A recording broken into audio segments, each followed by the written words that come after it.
வணக்கம். சிவன் மாந்திரிகம். இந்த மாந்திரிக சேனலில் காளி மாந்திரிகத்தில் வசியம் செய்வது இப்படித்தான். ஒவ்வொரு மாந்திரிகத்திற்கும் வசியம் சொன்னாவே ஆண் பெண் வசியம், தொழில் வசியம், குடும்ப வசியம், ஜனவசியம், தனவசியம், இப்படி பல வசியங்களை சொல்லலாம்.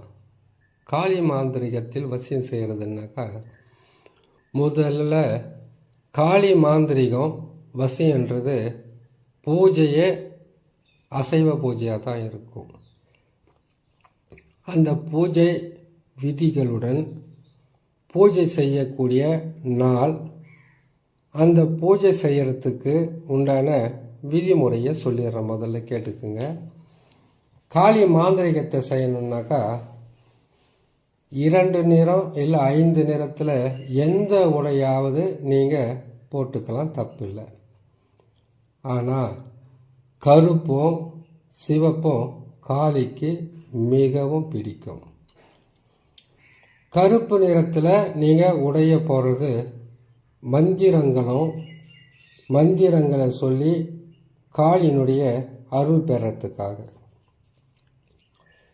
நீங்கள் காளி மாந்திரிகத்தை செய்கிறதுக்கு நீங்கள் முயற்சி செய்கிறீங்கன்னாக்கா, கருப்பு உடை இல்லை சிவப்பு உடை எல்லாத்துக்குமே சமமானது. காவியாக இருந்தாலும் காவியை நீங்கள் அணியணுன்னா மாந்திரிகத்தை முழுசாக கற்று முடிக்கணும். இல்லை இச்ச ஆசைகளுக்கு இடம் கொடுக்காம மற்றவங்களுடைய தேவைகளுக்காக, மற்றவங்களுடைய நலனுக்காக உங்களுடைய வாழ்க்கையை அர்ப்பணிக்கணும். அந்த மாதிரி இருந்தால் காவி உடை உங்களுக்கு மிகவும் உதவியாக இருக்கும். அப்படி இல்லாமல் மனசுக்குள்ள குரோதமோ விரோதமோ முன்பகையும் தேவையில்லாத சங்கடமான நினைவுகள், இதை செய்யணும் அதை செய்யணும், இப்படி செய்யணும் அப்படி செய்யணுன்ற எண்ணத்தில் நீங்கள் இருந்தீங்கன்னாக்கா, கருப்பு அணிகிறதுல தப்பு இல்லை, சிகப்பு அணிகிறதுல தப்பு இல்லை. அப்படி இருக்கும்போது நீங்கள் இந்த மாந்திரிகத்தை செய்யணுன்னா முதல்ல தர்ப ஆசனம், தர்ப புல்லை வாங்கிட்டு வந்து ஆசனம் மாதிரி கீழே அதை பரப்பி உங்களுக்குன்னு ஒரு சிறிய இடம் இருந்தால் கூட போதும். அதில் நீங்கள் ஒரு இடத்த ஒதுக்கி அதுக்கு பசுமாட்டு சாணத்தை போட்டு சுத்தமாக முழுவி கழுவியெல்லாம் வச்சுட்டு அதில் நீங்கள் கோலம் போடுறது எதனா போட்டுக்கிட்டு கூட நீங்கள் எந்த திசையில் நோக்கி உட்கார்றீங்கிறது தான் முக்கியம். எப்போவுமே நீங்கள் உட்கார்றது மேற்கு திசையில் அமர்ந்து வடக்கு திசையை நீங்கள் பார்வையிடுற மாதிரி இருந்தால் மிகவும் சிறப்பாக இருக்கும். எந்த காளி மாந்திரிகம் கிடையாது, எந்த மாந்திரிகம் நீங்கள் செய்கிறதா இருந்தாலும் அதிகாலை பிரம்ம முகூர்த்தம் மிகவும் உதவியாக இருக்கும். 1, மாலை நேரத்தில் சூரியன் மறைஞ்சதுக்கு பிறகு ஒரு 7 மணிக்கு மேலே நீங்கள் உட்காந்து மந்திரங்களும் மந்திர பிரயோகங்களும் எந்திரங்களை எழுதுறதும் எந்திரங்களுக்கு உயிர் ஊட்டுவதும் இதெல்லாம் நீங்கள் செய்ய ஆரம்பிக்கலாம். 1 ஆச்சு. அதுக்கப்புறமா பகலில் மாந்திரிகம் செய்யக்கூடாதா, செய்து கொடுக்கலாம், தப்பில்லை. உங்களுக்கு நீங்கள் செய்துக்கலாம், அதுவும் தப்பில்லை. ஆனால் பகலில் மாந்திரிகம் செய்கிறதுக்கு உண்டான மூலிகைகளையும் மாந்திரிகம் செய்கிறதுக்கு உண்டான பல எந்திரம், அதுக்கு உண்டான பூஜை பொருட்கள் இது எல்லாம் வாங்கி நீங்கள் அதை எடுத்து நீங்கள் பத்திரப்படுத்தி வச்சுக்கிறதுக்கு சரியாக இருக்கும். சரிங்களா?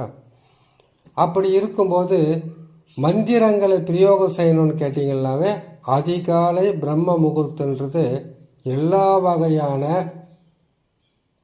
கற்றுக்கிறது எதுவாக இருந்தாலும் உங்களுக்கு மிகவும் உதவியாகவும், நீங்கள் காலையில் எழுந்திரிச்சு சொல்கிற எந்த ஒரு மந்திரங்களாக இருக்கட்டும், எழுதுகிற எந்திரங்களாக இருக்கட்டும், அதில் போடக்கூடிய பீஜ மந்திரங்களாக இருக்கட்டும், எதுவாக இருந்தாலும் நினைவில் அப்படியே உங்களுக்கு இருந்து அவ்வப்போது நீங்கள் நினைக்கும் போதெல்லாம் அது உங்களுக்கு பலனாக கொடுக்கின்றது தான் விதி. சரி, காளி மாந்திரிகத்தை செய்கிறதுக்கு அதிகாலையும் மாலையும் சொல்லிட்டோம், பொருட்களை தேர்றதுக்கு பகல் சொல்லிட்டோம். ஒரு காளியினுடைய புகைப்படமோ இல்லை காளியினுடைய உருவச்சிலையோ நீங்கள் வச்சுட்டு அதுக்கு முன்பதாக முதல்லையே நாங்கள் மாமிச உணவை படையலாக போடணுமான்னு கேட்டிங்கனாக்கா அது உங்கள் கையில் இருக்கக்கூடிய சக்தியை பொறுத்து தான். ஏன்னு கேட்டிங்கனாக்கா மாந்திரிகம் கற்றுக்கும் போது இருக்கக்கூடிய அந்த வேகமும் கற்று முடிக்கணும்னு இருக்கிற அந்த துடிப்பும் அதை நீங்கள் செய்ய செய்ய செய்ய மன தளர்ச்சி இருக்கும்.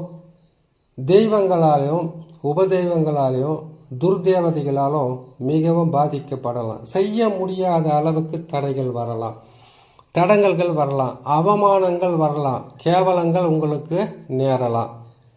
பக்கத்தில் இருக்கிறவங்க மாந்திரிகம் செய்து யார் நீ என்ன செய்ய போகிறேன்னு உங்களுக்கு கேள்வி கேட்கலாம், தகாத வார்த்தைகள் பேசலாம். இது எல்லாமே அவமானம் என்பது வந்தாலும் செய்து வெற்றி பெறணுன்ற வைராக்கியமோ உங்களுடைய விடாமுயற்சியும் தான் உங்களை காப்பாற்றி வழி நடத்தும். சரிங்களா? இப்போது காளியினுடைய புகைப்படமோ இல்லை உருவச்சிலையோ ஒன்று வச்சுட்டு அதுக்கு முன்னாடி பார்த்தீங்கன்னாக்கா மது மாமிசத்துடன் பூஜையை போட்டு ஆரம்பிக்கலாம்.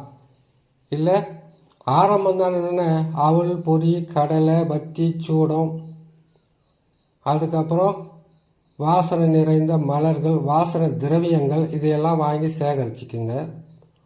சேகரிச்சுட்டு ஒரு உருவப்படத்துக்கு முன்னாடியோ சிலைக்கு முன்னாடியோ சுத்தமாக பசுமாட்டு கோமியத்தால் அந்த இடத்த சுத்தம் செய்துட்டு அதுக்கு பிறகு அதுக்கு மேலே வாழை இலையை போட்டு இந்த படையில் போடுங்க. போட்டுட்டு உங்கள் கையால் ஒரு பிடி மஞ்சள் நீர் ஊற்றி நல்லா பிசைஞ்சு ஒரு கைப்பிடியில் ஒரு உருவ பொம்மை மாதிரி பிடிச்சு அதை வச்சுட்டு அதுக்கு நீங்கள் என்ன கேட்டிங்கன்னாக்கா சித்திர மூல கொடின்னு இருக்கும். சித்திர மூல கொடியை அதுக்கு ஆடையாக அணிஞ்சு அது பக்கத்தில் ஒரு பக்கம் கற்பூரமோ இன்னொரு பக்கமோ பத்தியும் கொளுத்தி வச்சுட்டு எதிர்க்க நல்ல எண்ணெய் இல்லைன்னு கேட்டிங்கன்னாக்கா நெய் தீபம், இந்த தீபங்களை ஏற்றி அந்த தீபத்தினுடைய ஒளியை கண்களில் பார்த்து கொண்டே மந்திரங்களை சொல்ல ஆரம்பிக்கணும், மந்திரங்களை கற்றுக்கொள்ள ஆரம்பிக்கணும். இதுக்காக மனக்கட்டு வருஷ கணக்கில் நீங்கள் செய்துக்கிட்டு இருக்கணுன்ற அவசியம் கிடையாது. அது உங்களுடைய ஆசையும் எவ்வளோ சீக்கிரத்தில் கற்று நீங்கள் செய்யணும்னு நினைக்கிறீங்களோ அது உங்களுடைய விருப்பத்தை பொறுத்து தான், உங்களுடைய முயற்சி தான். ஒரு விளக்கினுடைய தீபம் எரியிறத பார்த்துக்கிட்டே மந்திரங்களை சொல்கிறது மிகவும் கடினமாக இருக்கும், தொந்தரவுகள் அதிகமாக இருக்கும் துர்தேவதைகளால் ஆரம்பத்தில். அதுவே நீங்கள் சொல்ல சொல்ல சொல்ல சொல்ல உங்களுக்கு மிகவும் பழக்கமாகிட்டு கெட்டது விலகும், நன்மைகள் அதிகமாக நடக்க ஆரம்பிக்கும், தடைகள் விலகும், தடையில்லாத நற்பலங்கள் கொடுக்க ஆரம்பிக்கும். இது ஒரு மண்டலம் வரைக்கும் நீங்கள் கஷ்டப்பட வேண்டியதாக இருக்கும். சரிங்களா? அப்படி இருக்கும்போது நீங்கள் விளக்க பார்த்துக்கிட்டு காளியினுடைய மந்திரங்களை சொல்லணும். சரி, எந்த தெய்வமாக இருந்தாலும் அதை வசியம் செய்த பிறகுத்தானே நம்ம செய்யணும்னு கேட்டாக்கா அதுக்கு வசிய மந்திரங்களும் இருக்குது, வசிய மையம் இருக்குது. முதலில் மையங்களை உருவாக்கிடணும். அந்த மையம் உருவாக்குறதுக்கு உண்டான வசிய காளியினுடைய மந்திரங்கள் ஜனங்களுக்கு காளி மந்திரத்தால் காளியை வசியம் செய்து காளியினுடைய எந்த மந்திரத்தை அந்த மைக்கு நீங்கள் உரு போடுறீங்களோ, உரு மாந்திரிகம் கரு மாந்திரிகன்ற சொல்கிறாங்க இல்லையா, அது இல்லாமல் செய்ய முடியாது. சரி, இப்போ நான் என்ன பண்ணுறேன்னு கேட்டிங்கனாக்கா ஒரு மை செய்கிறதுக்கு உண்டான ரகசியத்தை சொல்கிறேன். இந்த மையை நீங்கள் தெய்வ தேவதைகளை சித்தி பண்ணுறதுக்கும் உங்களுக்கு உதவியாக இருக்கும்.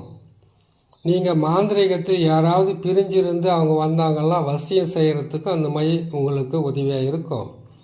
ஒருவேளை மாந்திரிகம் நீங்கள் செய்து ஆண் பெண் வசியத்துக்கு, தொழில் வசியத்துக்கு, ஜனவசியத்துக்கு, தனவசியத்துக்கு, ராஜ்யவசியத்துக்கு எதுவாக இருந்தாலும் நீங்கள் இந்த மையை பயன்படுத்தி எந்திரங்கள் எழுதி அதில் இந்த மைய தடவி இதனுடன் சேர்ந்து வாசனை திரவியங்களையும் போட்டு நீங்கள் யாருக்கு செய்து கொடுக்கணும்னு நினைக்கிறீங்களோ அதை எல்லாமே நீங்கள் செய்து கொடுத்தா அவங்களுக்கு நன்மைகள் நடக்கும். உங்களுடைய பேரும் புகழும் நல்ல நிலையில் வரும்.